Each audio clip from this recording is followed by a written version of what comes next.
Hello အားလုံးပဲမင်္ဂလာပါ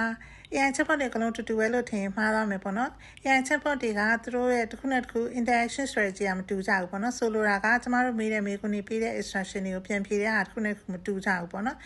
ဥပမာအဖြစ် GPT မှာဆိုရင်ကျမတို့တစ်ခုခိုင်းလိုက်တယ်ဒါမှမဟုတ်တစ်ခုမေးလိုက်တယ်ဆိုရင်သူချက်ချင်းပဲအဖြေထုတ်တယ်ကျမတို့ရလာတဲ့အဖြေပေါ်မှာမူတည်ပြီးတော့အမျိုးစုံစဉ်းစားပြီးတော့မှပြန်ပြီးတော့ adjust လုပ်ယူရတယ်ပေါ့နော်နောက်တစ်ခုကကျတော့ cloud ပေါ့ cloud ဆိုရင်တော့ကျမတို့မေးလိုက်တဲ့မေးခွန်းကိုသူချက်ချင်းအဖြေပေးသေးပဲနဲ့တစ်ခါလေကြာရင်သူကမေးခွန်းရဲ့အတိတ်နဲ့ကိုကြည့်ပြီးတော့သူသိချင်တာရှိရင်နားမလည်တာရှိရင်ထပ်သိလို့တဲ့ဟာရှိရင်သူကမေးခွန်းတွေမေးတယ်ပေါ့နော်မေးပြီးတော့မှသူအဖြေပေးတယ်ပေါ့သူကတော့ clarification ပုံမှန်အဖြစ်